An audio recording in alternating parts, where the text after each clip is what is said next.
네, 오늘의 주제는 코로나 상황에서 시행되는 예비전력 정예화 방안인데요. 토론을 위해서 국방 개그맨 오늘도 변함없이 자리해 주셨습니다. 네, 반갑습니다. 국방. 네. 이세영 번양대학교 교수님 특별 게스트로 모셨습니다. 반갑습니다. 네, 반갑습니다. 그리고 국민의 눈높이에 맞게 말씀해 주실 분들 모셨습니다. 반갑습니다. 예, 네, 반갑습니다. 간단하게 소개 부탁드리겠습니다. 예, 국방부 동원기획관입니다. 동원기획관이 뭐 하는지 궁금하실 텐데 국가 비상대비계획 관리를 하고 전시 병력 그리고 인력 그리고 물자 동원에 대한 정책 수립 그리고 예비전력 정책 수립에 관한 업무를 담당하고 있습니다. 아유, 반갑습니다. 네, 기획관님. 정책 인물을 맡고 계십니다. 네. 예, 반갑습니다. 충남대학교 국가안보 융합학부 조남인 교수입니다. 네. 안녕하십니까.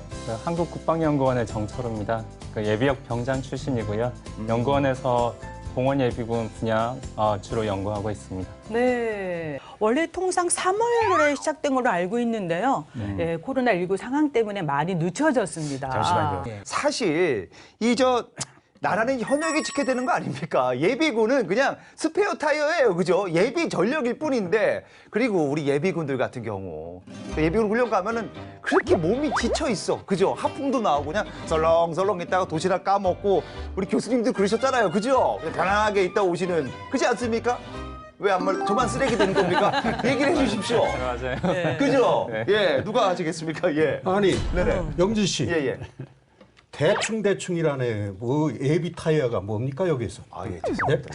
네? 예비군이 얼마나 소중한지 조금 더 첨언해서 말씀드리면 네. 한마디로 예비 전력이 뒷받침되지 않으면은 어떤 전쟁도 설사 승리를 했다 손치더라도 엄청난 피해를 감수할 수뿐이 없다는 사실을 그 수많은 전쟁에서 얻어낸 거죠. 여러분들 예비군 하면은 예. 현역을 정말 성실하게 마친 아주 역전의 용사 아닙니까? 그렇죠. 그래서 즉각 투입하면은 전쟁을 승리로 이끌 수 있는 그런 놀라운 분들이 예비군인데 뭐예요? 예비 뭐 타이어? 아, 죄송합니다. 예? 죄송합니다. 이따 끝나고 좀 혼나보세요. 아, 이거 혼나게 생겼네. 아, 큰일 났네, 이게. 어쨌든 뭐 예비군의 중요성을 아주 잘 얘기해 주셨습니다. 자, 아주 정신 바짝 차리겠습니다. 자, 그러면 예비군의 중요성, 뭐 중요한데 지금. 자, 뭐 예비군의 중요성 많잖아요, 그죠? 국장님 한번 신나게 한번 얘기해 주시면 될 것 같습니다. 예. 우리 국방 개그맨님 네. 갑자기 그 이세영 박사님께 좀 혼나셨는데 많이 혼났습니다. 예. 저도 하나 좀 질문을 드려도 될까 모르겠네요. 질문이 필요합니다. 예, 알겠습니다. 벌써부터. 해 주십시오. 혹시 그 1996년에 있었던 강릉 그 무장 공비 그 침투 사건에 대해서 네네. 그걸 좀 아시나요? 그때 무슨 일이 있었는지? 뭐 엄청나게 알고 있습니다. 제가 다 알고 있어요. 그때 이제 넘어와서 택시 기사가 신고를 했어, 그죠? 그까진 맞죠? 그리고 다 잡아들였죠. 그리고 이제 서태지와 아이들이 은퇴를 하고 그리고 이제 평화가 찾아왔습니다. 아, 거기까지만 해도 충분할 것 같습니다. 예. 아, 죄송합니다. 네, 정확히는 제가. 예. 그때 예비군의 역할이 있었다는 사실은 잘 모르시죠? 예비군이요? 와, 이게 새로운 소식입니다. 예. 네. 그때 이제 우리 그 국방 개그맨님이 얘기하시는 것처럼 96년 9월에 그 강릉시 앞바다에 북한의 이제 상어급 잠수함이 우리 어부가 쳐놓은 그 그물망에 걸려서 해안에 자초된 그것을 이제 택시 기사가 말씀하신 대로 이제 신고해서 벌어진 사건인데 그때 26명의 그 인민무력부 정찰국 소속 그 요원들이 상륙을 해서 그때 강릉시를 이제 상당히 불안하게 했던 그 사건인데 그때 엄청난 인원의 40여만 명 이상의 군경이 그리고 예비군이 동원이 되어서 소탕 작전을 했습니다. 그때 그 현역 12명의 군인 12명의 사망도 있었는데 한 명의 예비군 사망자도 있었고 이처럼 국가 비상사태 시에 예비군이 평소에 이제 훈련된 대로 계획된 대로 동원이 돼서 국가 안보를 위해서 치안 또 민생 안전을 위해서 상당한 역할을 한다는 거 그만큼 예비군이 중요한 역할을 한다는 사실을 말씀을 드리고 최근에 이제 코로나 사태에 있어서도 특전 예비군이나 여성 예비군 같은 지원 예비군이 있습니다. 우리 전역한 후에 당연히 편성되는 예비군 말고 자원에 의한 예비군이 있습니다. 이분들이 각각의 그 코로나 창궐 지역에 가셔서 대민 지원을 하는 그런 자원보상 활동을 하는 자발적인 그런 역할도 하신다는 점을 말씀을 드리겠습니다. 중요합니다. 예비군. 중요합니다. 네. 예. 네, 저도 한 말씀 드리자면 그 얼마 전 우리나라 합계 출산율이 198개국 중에 몇이라고 그 통계가 났는데 혹시 들으신 적 있나요? 어이가 예. 198개국 중에 네. 꼴찌입니다. 그 유례 없는 출산율 저하로 병력 자원이 감소하고 있는 상황에서 그 예비 전력의 예비군의 중요성은 더욱 증대되고 있는 상황이죠.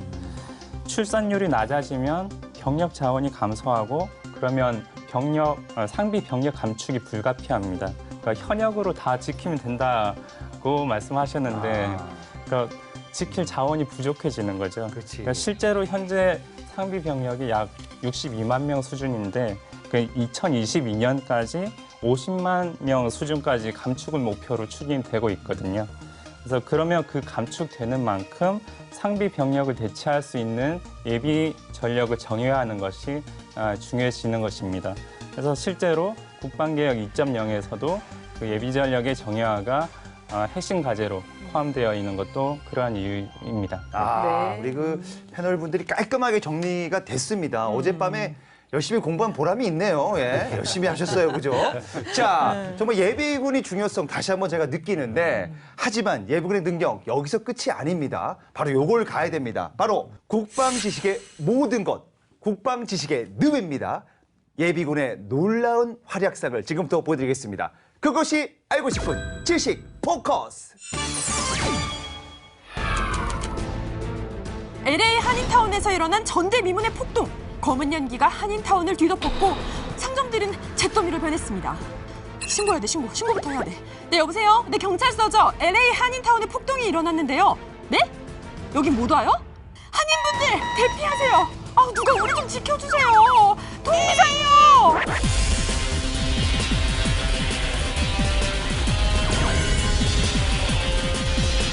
옥상에 모래를 쌓아 진지를 구축하고 저격병을 배치한 사람들. 혹시 내전? 이 사람들 도대체 누구예요? 1992년 폭동이 일어난 LA 한인타운. 경찰의 보고도 없는 상황에서 우리 교포들을 지킨 건 바로 어벤져스가 아니고 라디오를 통해 소식을 접하고 4시간 만에 모인 대한민국 예비역의 철벽방어.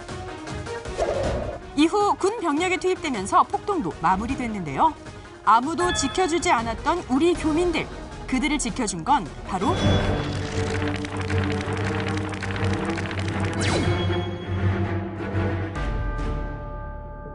(1968년 10월 30일) 울진 앞바다에 수십 명의 인파가 해변을 가득 메웠습니다. 혹시 국외 무장 공비들이 동해안을 겸연히 뚫고 불법 침입하여 경북 울진군 북면에서 난동을 부리며 내가 이럴 줄 알았지. 북의 도발에 대비해 68년 4월에 이미 창설된 대한민국 예비군은 향방 동원령이 내려지자 최대 규모인 30만 명을 동원해 무장공비의 퇴로를 차단하고 포위망을 형성하는 등 전면적인 소탕 작전을 펼쳤습니다. 군경과 예비군은 2개월간 공비 113명을 사살하고 7명을 생포하는 등 무장공비 일망타진에 결정적인 역할을 했습니다. 대한민국 예비군의 활약, 전 국민의 안보의식을 다시 한번 고취시키는 계기가 됐습니다.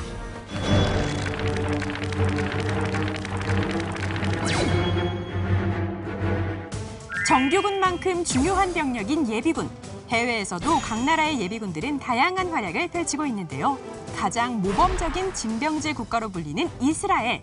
국가 병력 중 무려 73%가 예비군인 이스라엘은 제4차 중동 전쟁에도 순식간에 가동된 예비군 동원 체계 덕분에 국가적인 위기를 승리로 바꿀 수 있었습니다.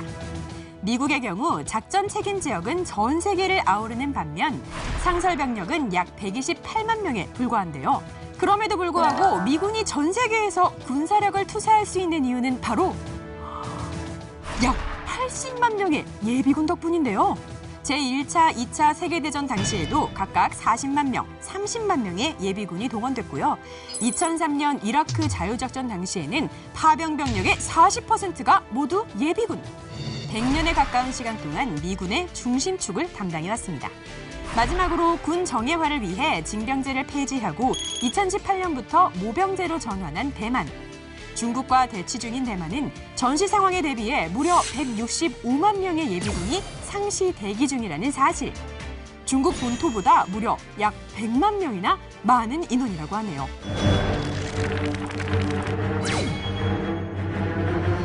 어제의 용사들이 다시 뭉쳤다.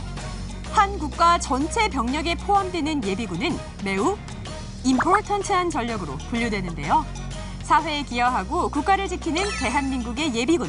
당신들이 있어 오늘의 대한민국은 안전합니다. 찍찍!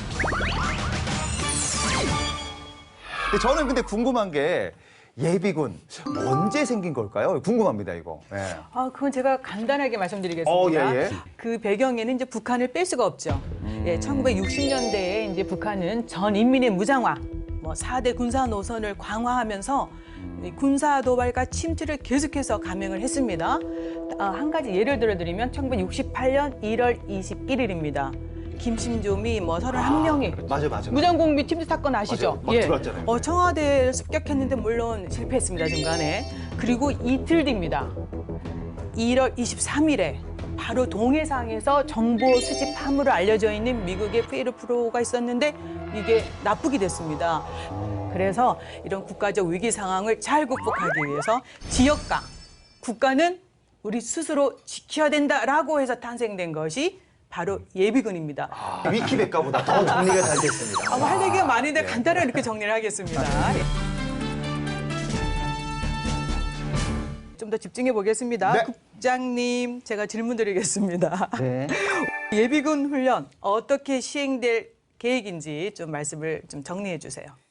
통상의 예비군 훈련보다는 축소돼서 조정돼서 축소라는 의미보다는 조정돼서 실시된다고 말씀을 드리고 싶고 코로나19 상황 대비 예비군 훈련은 사회적 거리 두기를 고려해 철저한 방역 조치를 전제로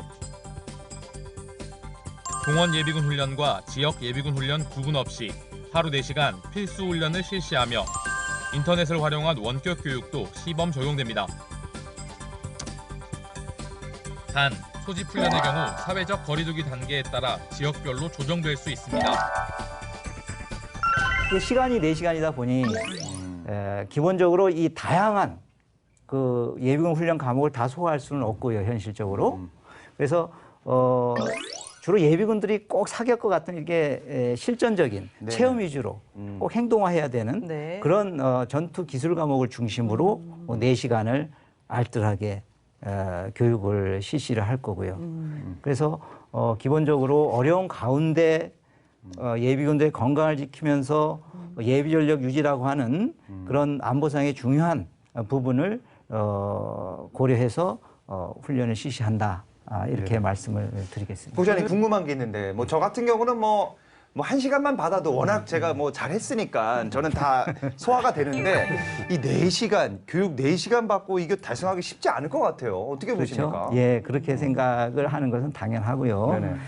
사실 양적인 시간은 많이 줄었고 그런데 양적으로만 볼 때는 당연히 교육 효과가 평상시 때보다는 낮다고 할 수 있고요. 그거는 부인할 수 없는 거고 다만 현재의 조정된 이 훈련이라는 것은 어떤 의미가 있냐면은 이 코로나라고 하는 이 참 세기말적인 이런 그 전염병 상황 하에서도 훈련을 한다는 측면 그리고 그 훈련을 통해서 예비군들의 가장 기본적인 전투 기량을 숙달하고 유지할 수 있는 그런 시간을 갖는다는 거. 이런 데 있어서 좀 의의를 좀 둘 수 있다고 이렇게 생각을 합니다. 제가 좀 더 이렇게 말씀을 드리면 그 역사적 인물 중에서 다산 정약용 선생님께서 그 100년 동안 우리가 병력을 사용하지 않더라도 전쟁이 없는 기간이 돼서 그러나 훈련은 멈춤이 있어서는 안 된다는 그 말씀하셨지 않습니까? 과거에는 일정한 지역에서 피하가 전쟁 무기를 가지고 싸우는 것, 이것만 우리가 전쟁이라고 이렇게 생각을 했지 않습니까? 주로 우리가 인식하는 거는. 그런데 이 코로나19는 우리에게 새롭게 다가오는 안보 위협이라고 볼 때에, 이럴 때 예비군에 대해서 안전을 잘 우리가 관리를 해서 그야말로 전투력 유지를 하는 것 이 자체도 이런 상황에 있어서 아주 지혜로운 방법이라고 생각할 때 네. 그런 측면으로 바라본다면은 그렇게 염려만은 할 것은 아니다. 아, 네. 네. 이런 건 뭐 저도 뭐 안심할 만합니다. 네. 근데 뭐 그럴 일은 없겠지만 혹시라도 뭐 원래 뭐 굉장히 뭐 철저하게 하시겠지만 혹시라는 마음에 이 코로나19가 확진되는 경우 예비군 훈련장에서 이럴 경우 어떻게 되는 겁니까? 이 불안하거든요. 네, 현장에서 만약 예, 단계별로 훈련이 각각 단계별로 이 코로나 방역을 철저히 대비할 수 있는 대책을 강구하기 때문에 기본적으로 안심하고 훈련을 받을 수 있다고 제가 이제 감히 말씀을 드리고 네. 말씀하신 그래도 확진이 예비군 훈련도 나오면. 확진자가 생길 경우에 네. 어떻게 하느냐, 그것은 당연히 국가의 부름에 의해서 예비군 훈련을 하다가 받은 피해이기 때문에 개인의 이 감염으로 인한 재해보상금 그리고 휴업으로 인한 일실 소득을 보상을 해주도록 그렇게 예비군법하고 관련 훈령이 다 마련이 되어 있기 때문에 걱정하실 필요는 없고, 다만 저희들이 이 최선의 노력을 다 하겠습니다. 안심하고 네. 하여튼 예비군 훈련에 전념을 해주시면 감사하겠습니다. 네. 아이 뭐 좋은 말씀입니다. 하지만 저희 이제 국민들이 봤을 때는 이 말로만 듣고는 과연 이게 맞는 건지 뭐 잘 모르시는 분들이 있어요. 국방 포커스가 어떤 프로그램입니까? 이 국민 여러분들의 간지러운 곳을 잘 긁어주는 국방 휴자선 아닙니까? 그래서 저희가 국방에 화제거리가 있으면 어디든 갑니다, 여러분들. 자, 그것이 알고 싶은 밀리터리 스팟 2020년 예비군 훈련장 직접 가보시죠. 빈틈없고 체계적인 예비군 훈련 준비 열심히 했습니다. 더욱 꼼꼼하고 세심하게 방역도도 열심히 했습니다. 코로나19 대비 예비군 훈련 궁금하시죠?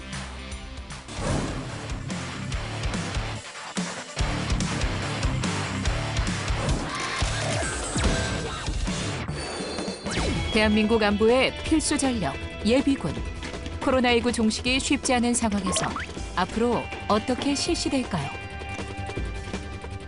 어떻게 준비하고 있는지 알아볼까요? 그래서 찾은 예비군 훈련장.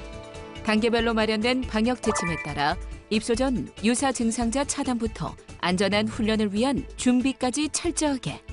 방역 전담팀을 편성을 해서 보호된 방역복을 다 착용하고 예비군들이 사용하는 장비, 물자, 또 시설에 대한 방역이 훈련 전중 후 이루어질 수 있도록 준비를 하고 있고, 또 예비군들이 사용하는 각종 교보제도 2 내지 3회 정도 반복 이렇게 교대하면서 사용할 수 있도록 그렇게 충분량을 확보해서 소독 후에 사용토록 보장을 하고 있습니다.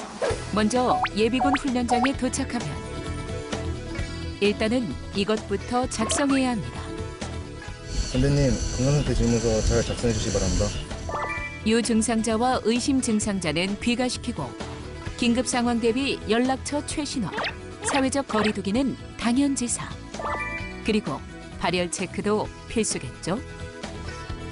이곳에선 스마트 시스템이 구축돼 있어 안면 인식만으로 확인이 가능하답니다.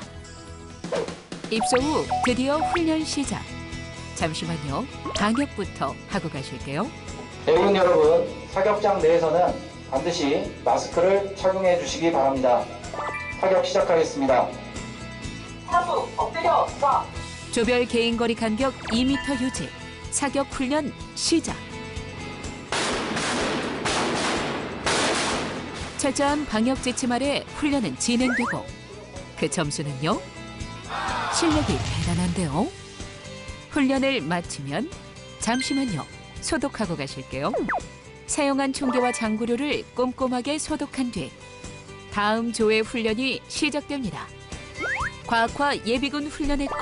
실전을 방불케 하는 시가지 전투훈련에서 중요한 건 안전, 그리고 허리 넓혀서 라인에 맞게끔 서주시면 되겠습니다. 매 훈련마다 마무리는 손 소독하기. 오케이. 마스크 착용도 오케이. 개인 거리 간격 유지까지 오케이. 모든 훈련을 마친 뒤에는요. 단 한 명의 확진자도 용납할 수 없다. 부대별로 구성된 방역 전담팀이 시설과 장비를 다시 한번 철저하게 소독할 뿐 아니라 훈련에 참가한 예비역 연락처를 한 달간 보관, 우발 상황에 대비합니다.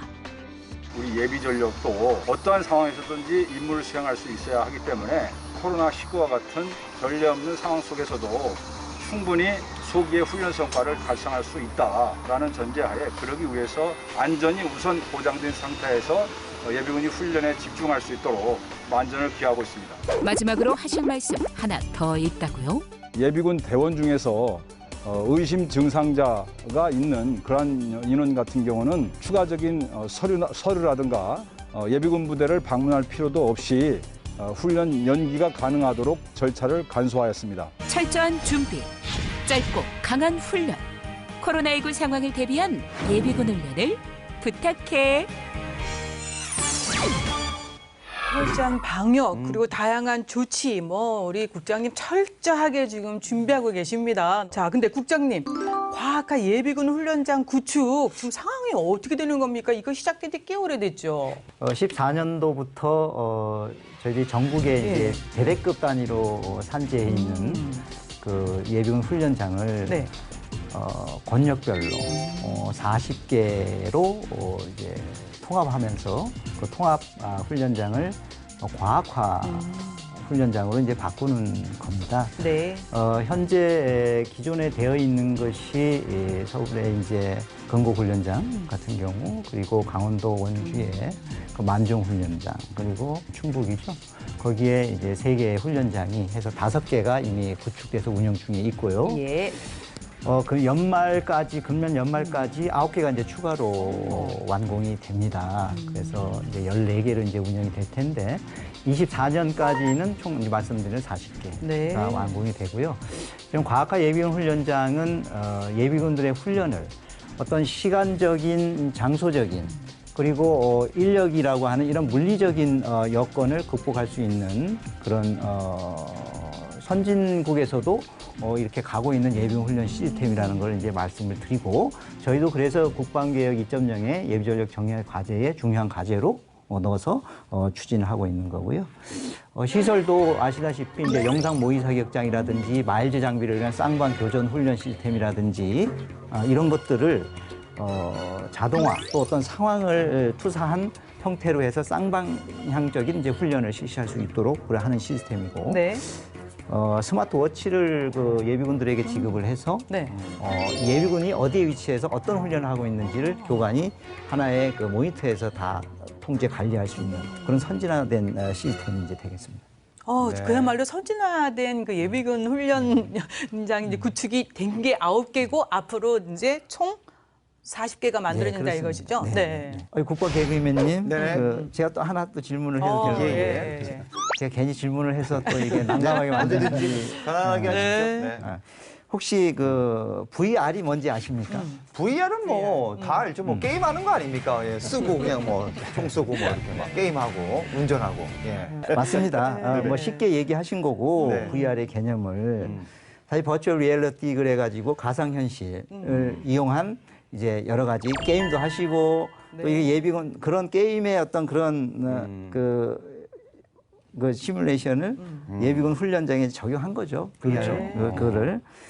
그래서 사실 아까도 말씀드렸지만 지금까지의 훈련은 설령 과학화된 수준에 하더라도 일방향이다. 그러니까 앞에 있는 모니터 화면에서 그냥 우리 게임 하실 때 그 목표물이 왔다 갔다 이동하듯이 그런 장면만 보이는 겁니다. 그걸 가지고 이제 사격을 하는 식인데 VR을 이용한 것은 쌍방향을 특성으로 하는 겁니다. 뭐냐? 사대에 있는 예비군도 거기에서 자기가 은폐할 수 있는 그런 약간의 시설을 둡니다. 그래서 그 은폐물을 벗어났을 때 그 모니터에서 날아온 그 레이저에 맞으면 본인이 그렇죠.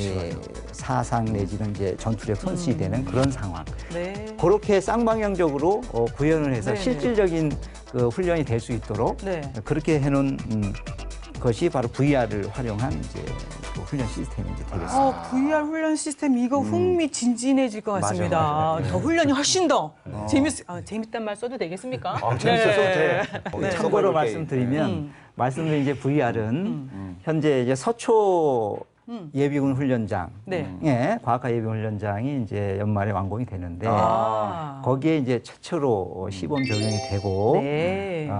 앞으로 완공될 그런 과학화 훈련장에 다 VR이 들어갑니다. 네. 근데 기존에 아까 말씀드린 5개 완공된 거기에는 사실 일방향이 되는 거죠. 거기는 이제 추가로 네. 저희가 예산을 투입해서 VR 시스템으로 업그레이드 할 예정입니다. 하지만 국장님, 이 VR로 이제 훈련하는 거 실제로 훈련 효과가 있을지 없을지 이것도 좀 의문점이에요. 그렇지 않습니까? 우리 저기 박사님, 과학화 예비군 훈련 이거 어떻게 보십니까? 이거 잘 될까요? 어떻습니까? 실제로. 네. 예리한 질문입니다. 그 과학화 훈련장의 그 성과에 대해서 이제 국방부 자료도 제가 가지고 있지만 먼저 저 개인적인 체험을 통해서 말씀을 드리자면 네. 금곡에 가서 제가 한번 체험을 해봤는데 제가 아까 서두에도 말씀드렸지만 예비역 병장 출신이거든요. 네. 그래서 학생 예비군으로서 8시간 훈련도 받아보고 동원 훈련도 2년간 받아보고 네. 그렇게 했는데 기존의 그러한 훈련들보다 과학화 예비군 훈련장에서 훈련을 받으니까 이제 어떤 전장 상황에 대해서 조성이 시뮬레이션적으로 잘 조성이 되고 그런 속에서 이제 사격이나 시가지 전투나 이런 거를 수행을 하다 보니까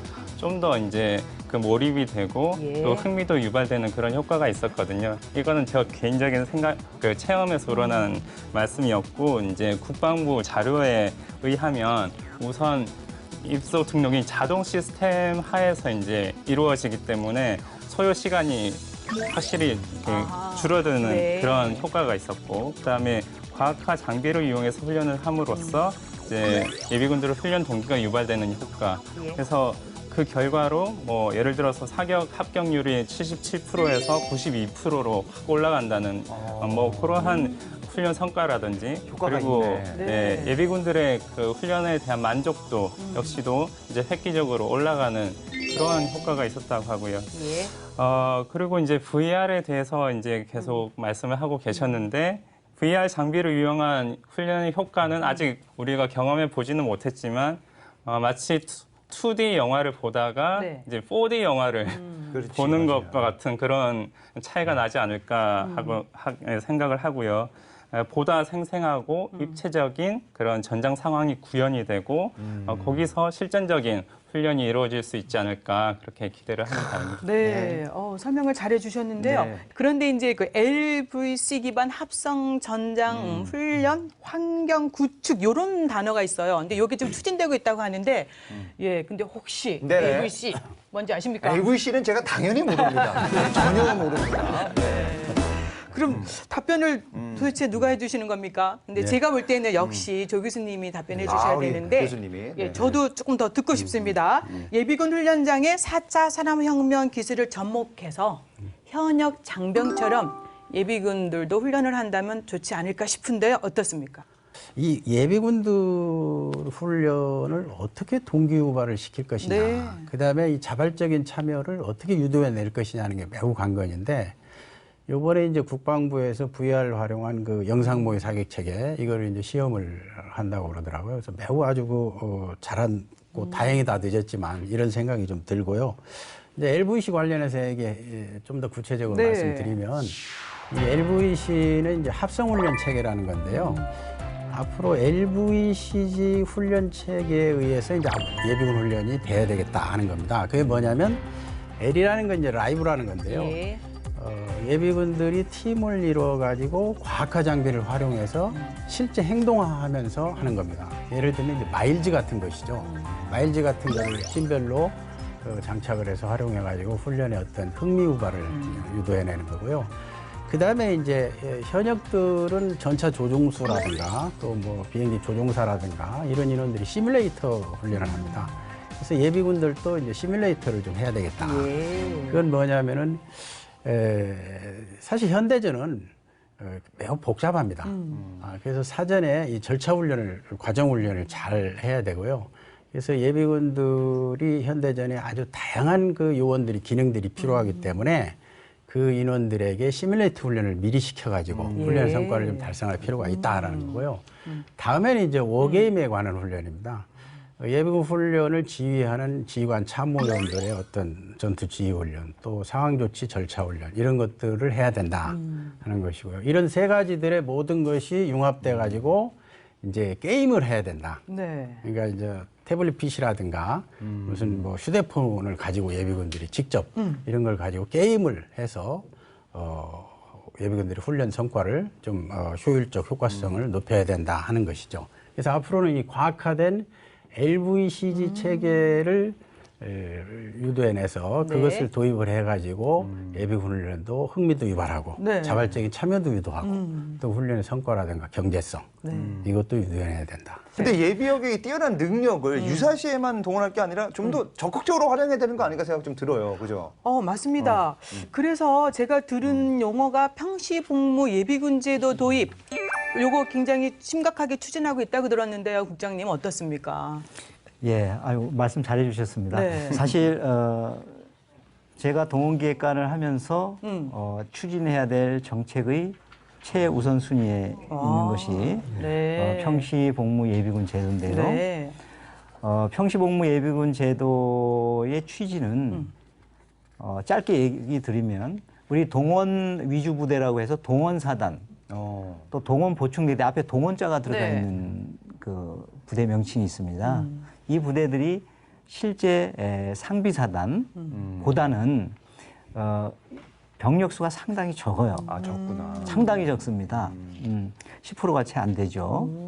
그러니까 왜 동원 위주 부대냐면 전시에 필요할 때는 소집된 예비군으로 그 사단 규모, 대대 규모를 만든다. 사단이 한 12,000명 되죠.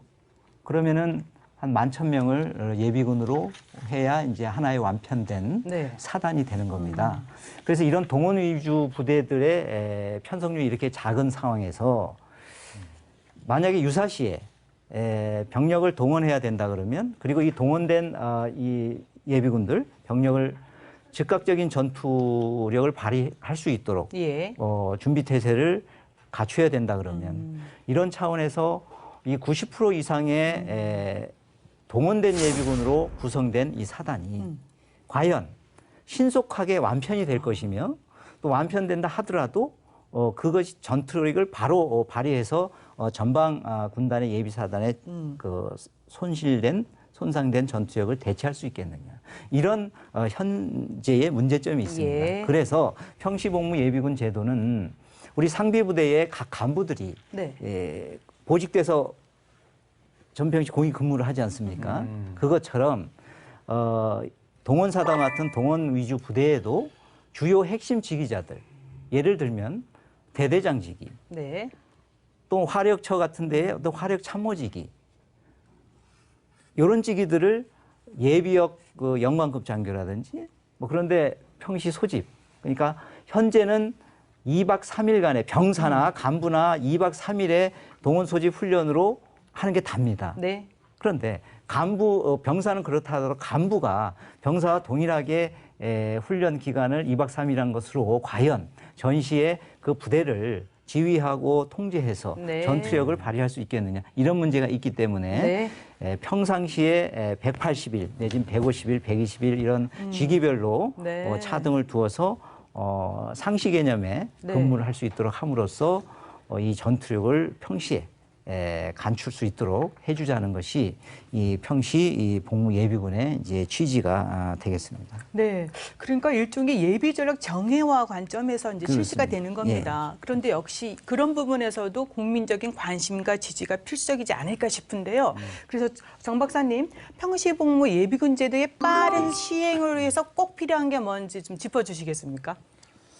평시복무 예비군 제도가 물론 예비전력 정예화를 위해서 필요하지만 궁극적인 목적은 그 상비 전력과 예비 전력을 아우르는 총체 전력을 강화하는 것이 그 목적입니다. 그래서 이 말은 평시복무 예비군 제도는 그 예비 전력과 직접적으로 관련된 사람들만의 관심 사항에 머물러서는 안 된다는 뜻이고요. 실제로 독일은 이제 그 2011년에 기존 그 징병제에서 모병제로 전환을 하면서 상비 병력을 대폭 감축하는 동시에 2012년부터 예비군 개혁을 추진을 했습니다. 예. 그리고 그러면서 그 개혁의 어떤 큰 이슈가 이제 그 우리의 평시복무 예비군 제도와 같은 전력 강화 예비군이라는 그런 제도, 그리고 인력 보충 예비군이라는 이런 새로운 제도를 전면적으로 확대하고 도입하는 네. 그러한 그 일이 있었거든요. 그런데 동시에 이제 그에 대한 어떤 예비군 개혁에 관한 책임과 권한을 합참과 각 군의 최고위급 인사에게 부여를 했습니다. 네. 네, 그 결과 성공적으로 예비군 개혁이 이루어진 사례가 있었던 거죠. 그래서 우리도 비단 그 평시복무 예비군 제도뿐만 아니라 예비전력 정예화를 위해서는 네. 이제 국방 정책 결정에 최고위급에 계신 분들이 이제 총체전력 차원에서 예비전력에 대한 관심과 그런 권한 행사 이런 것들이 필요하다고 그렇게 생각합니다. 네, 군사 선진국 사례도 벤치마킹할 필요가 있겠고요. 또 그에 따른 예산 확충도 더 해야 될 것 같습니다. 이 코로나19 때문에 사실 뭐 비대면 시대잖아요, 지금. 그래서 좀 다양한 프로그램이 좀 마련돼야 될 것 같아요, 교수님. 어떻게 보십니까? 예, 앞으로 이 관련해서 이제 사이버 원격 교육에 대한 준비를 좀 해야 된다. 물론 국방부에서 여러 가지 아까 VR도 얘기가 됐습니다만은 스마트 예비군 훈련에 관한 관심을 갖고 네. 그래서 준비를 하고 있습니다만은 좀 더 이어 관련해서 정부나 우리 국방부 차원에서도 조직이라든가 또 예산 지원을 적극적으로 해줄 필요가 있다. 예. 그래서 당장 이제 내년도 예비군 훈련에 대해서 어떻게 할 것이냐 매우 중요한 사항인데요. 이와 관련해서 분명히 이제 내년에도 비대면 시대가 일부 또 연장선상에 네. 있기 때문에 이와 관련된 사이버 그 원격 교육에 대한 준비를 할 필요가 있다. 네. 맞습니다. 그럼 이렇게 말씀하신 이러한 제안과 계획들이 현실적으로 잘 시행되기 위해서는 꼭 필요한 것들이 있을 겁니다. 이런 부분에 대해서 다짐, 당부 이렇게 마무리 말씀을 부탁드리고 싶습니다. 우선 정 박사님 먼저 해주시겠습니까? 네, 그 예비 전력을 정예화하는 것은 이제 그 자체가 그 목적이 아니라 총체 전력의 강화 그리고 더 나아가서는 국방 개혁의 성공적인 완성 이것을 네. 위해서 필요한 거고요. 그래서 이러한 부분에 대해서 우리 국민들이 많이 이해를 하고 응원을 해주셨으면 좋겠습니다. 코로나 시대에 예비군 당사자 분들도 훈련을 받기 위해서는 얼마나 힘들겠습니까? 그렇지만 이해를 하시고 또 좀 적극적으로 참여를 해주시면 이제 우리가 이제 국방이라는 그 공통된 목표를 이루어 나가야 되는데 그 네. 부분에 대해서 정말 이제 힘이 될 수 있도록 이렇게 도움을 주셨으면 정말 좋겠습니다. 네, 맞습니다. 예. 조 교수님. 예. 폴 케네디는 강대국의 흥망이라는 책에서 그런 얘기를 했습니다. 군사비를 갈수록 늘리게 되면 결국은 국가 경제가 패퇴될 수밖에 없다. 따라서 20세기의 그 패권 국가였던 미국이나 중국, 서유럽 같은 것은 이제 흥하지 않고 망하게 돼 있다. 그리고 또 그 중심점은 이제 아시아로 이게 넘어올 수밖에 없다라고 이런 얘기를 했습니다만은 아무튼 국방비와 국가 경제의 절충점을 잘 찾아서 하는 데 있어서 예비 전력의 중요성은 뭐 더 이상 강조하지 않아도 될 정도로 매우 중요하다 이렇게 생각이 되고요.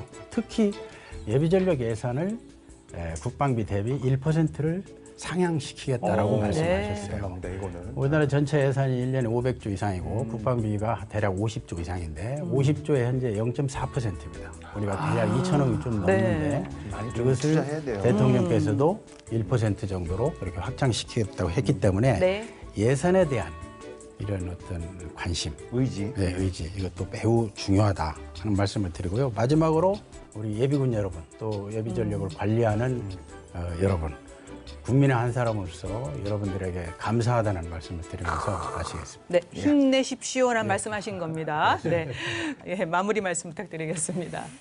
예, 우리 조남 교수님 감사드리고요. 네.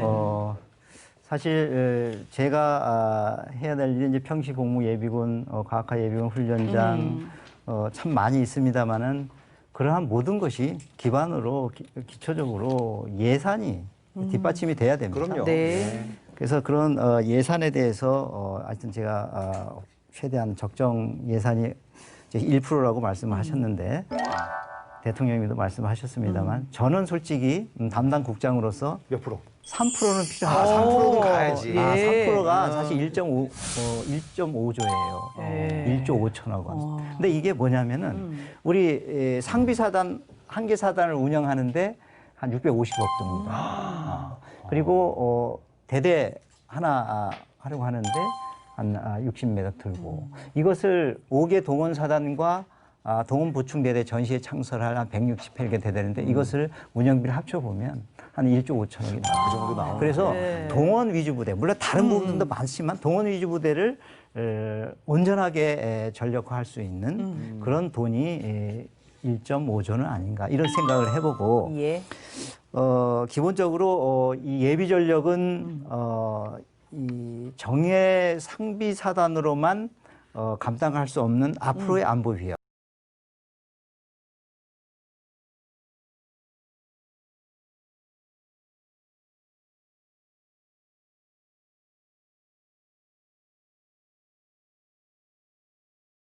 국방 개그맨이 말씀하신 스페어 타이어가 아니고 그렇죠. 네.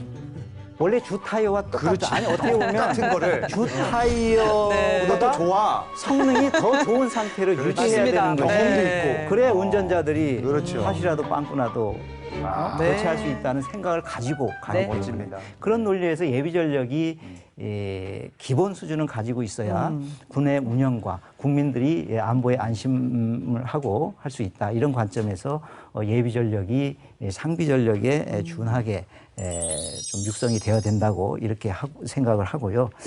마지막으로 예비군 여러분들께 말씀을 드리고 싶은 것은 최소한도 저희 이 국방 당국이나 예비군 훈련 준비 부대에서 말씀드린 대로 철저한 방역 대책을 준비하고 있고 네. 훈련 간에도 안전한 훈련이 될 수 있도록 저희들이 만반의 준비 태세를 갖추고 있기 때문에 걱정하지 마시고 훈련에 임해 주시기를 부탁을 드리고 특히 이번에 집중호우로 인한 전국의 여러 군데의 특별 재난구역이 선포되고 있습니다. 이 특별 재난구역에 거주하시는 예비군을 포함해서 재난 선포구에 거주하지 아니하더라도 예비군 훈련을 면제를 해주는 네. 그런 방침으로 있습니다. 그래서 이런 코로나와 집중호우라고 하는 이 복합적인 이중적인 참 이게 보기 드문 재난을 우리 국민들이 당하고 있기 때문에 정부 차원에서는 이런 재난을 함께 극복할 수 있는 그런 사회적 분위기를 조성을 하고 정부에서는 적극적으로 지원한다는 그런 기본적인 방침이 있기 때문에 네. 예비군 훈련도 그런 방침에 맞춰서 조정을 해 갈 거고 코로나도 이 상황 단계에 맞추어서 가변적인 상황이면 가변적인 대로 예비군 훈련을 거기에 맞추어서 조정을 해 나갈 것이기 때문에 너무 걱정할 필요는 없으시다 이렇게 말씀을 드리겠습니다. 네. 오늘 국장님 말씀 들으니까 정말 든든하고 안심하게 또 훈련 받을 수 있을 믿습니다. 것 같습니다. 예. 예. 예비전력 정예와는 시대적 소명임을 강조해 보면서 함께 인사 나누겠습니다. 네. 국방에 대한 모든 것 국방 포커스. 수고 수고하셨습니다. 많으셨습니다.